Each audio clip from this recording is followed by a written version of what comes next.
Everybody, we're talking on my phone because apparently I misplaced my GoPro.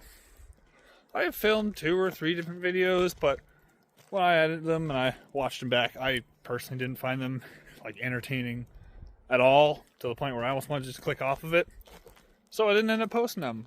But we got some exciting news today. Well, exciting and unfortunate at the same time.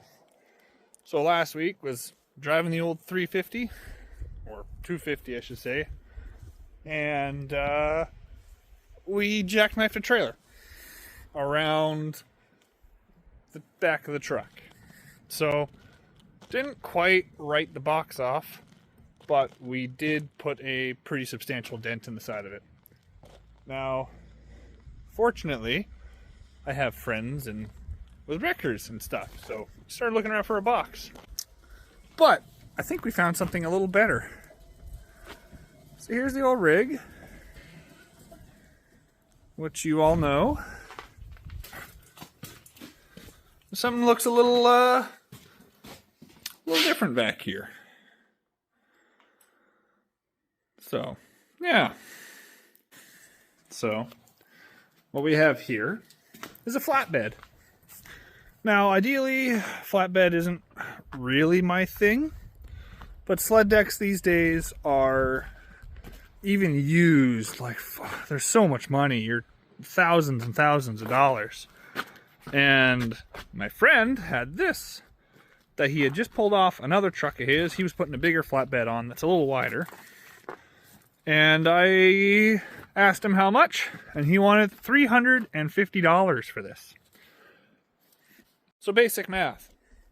You could spend $3,000 to $5,000, maybe even $7,000 on an aluminum sled deck these days. Material costs have gone up. Manufacturers are kind of forced to put their prices up. I still have a hard time justifying that big of a price increase. Or I can spend $350, get the sleds down lower, because they'll be behind the cab, so they no longer will be getting dusted with salt and crap and grime as we commute out to BC, which has been a problem for the last few years. The SKS, like, as much as I've put this thing through the trees, it has been brown and black from salt so many times to the point where I've almost wondered if the track's getting fucked, and if that's what blew my track out a couple years ago, was just degradation from salt. It also, like, panels, these get ripped off all the time if you're not covered and you're going down the highway. We find dozens of them every year. You can see from this one, like, they're pretty easy to just peel off if the wind gets on. These early are encased. The axes aren't so bad, but I figure that a flatbed is probably better use. It's not as pretty. We're going to do a bit of work to it, though. So the plans that we have are to, obviously we're gonna paint this thing. It's rusty. It's been sat in the field for 2 years, I think he said. Just light down. But so the perks. Sleds are down lower. They're out of the crap. You can swap the boards on the fly. So we break that. Well, a 2x6, and it's done. Deck's pretty firmly. These are 7/16 bolts, 1/2 inch 7/16 going through the frame, grade 8. So this isn't going anywhere. This bumper, good luck wrecking it.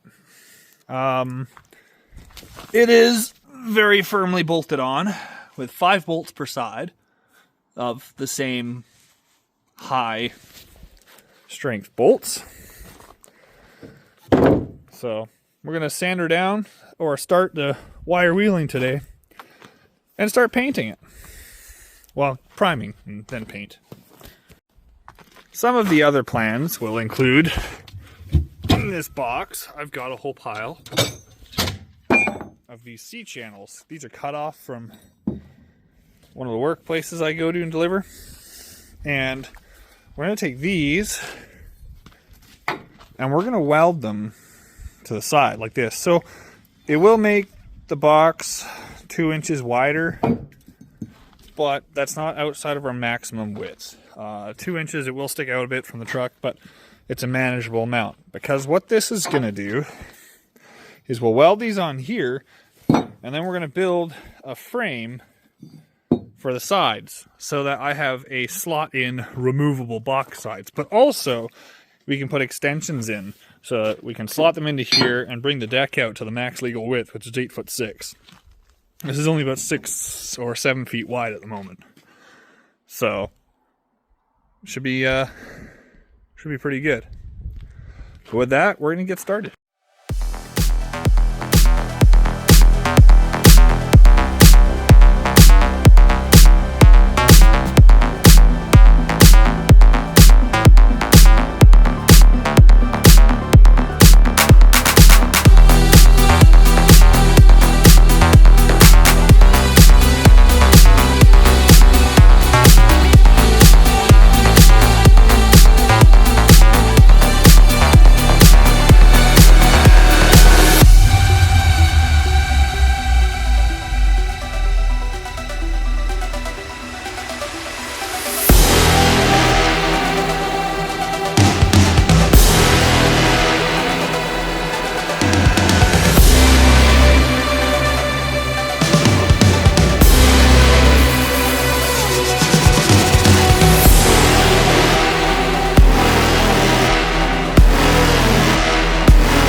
So we've now, we fixed the lights yesterday to get me home. These little twist things. It is now all shrink wrapped. This one's not so great, but that's because I had a bigger connector there. It's all done up with shrink wrap and proper soldered connectors. See if they work.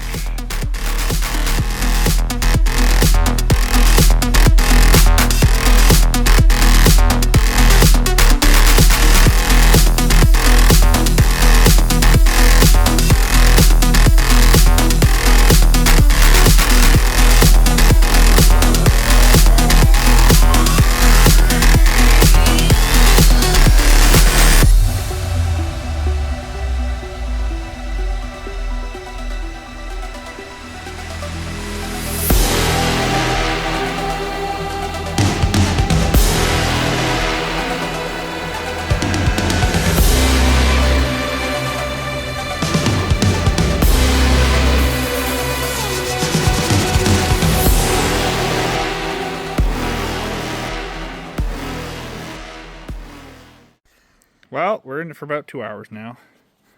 Well, maybe not quite, but the back is all wire wheeled and now it's primed. While the back's primer dries, we're working up the side. We got to there on the top bar, and then we got to do all the side for wire wheel. Eventually, I'll get up underneath and we'll do the frame as well. But right now, I'm kind of like looking at appearance. I want it to be black, looking good, and then maybe in the spring or when I get some more time, we'll get under and do the frame too.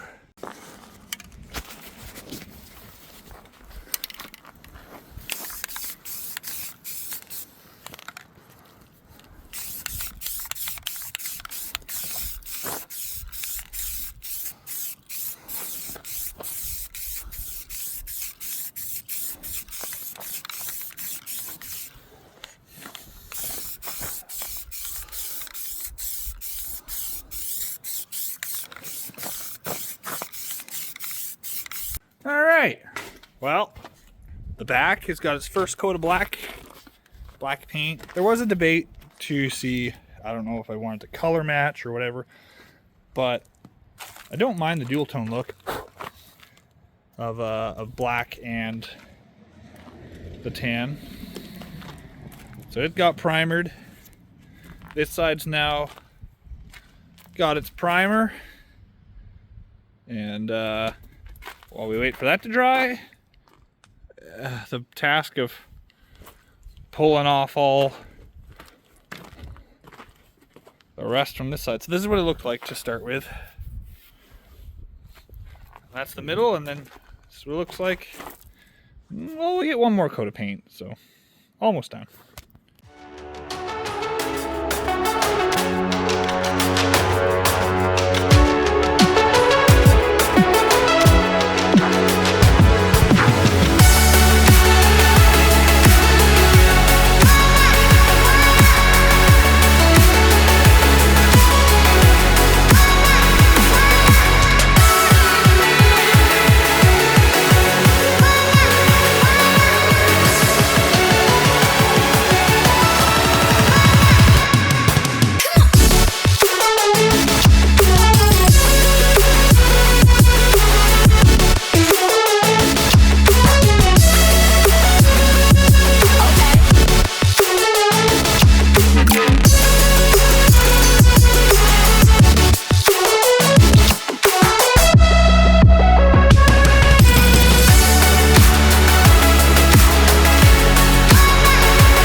Because, oh, there goes another one. Because of that, this side's kind of hastily done. Like, I got the grinder and I got the primer on it, and then it started snowing. So I kind of slapped paint on. There's no runs, it's just, it doesn't look as good. But it's all blacked out. Both sides. I'm gonna have to get some more paint because the second can is also junk, which is the other reason. It was just sitting out like a single stream, as opposed to a spray. But yeah, now put the lights back in, and we'll get some pictures.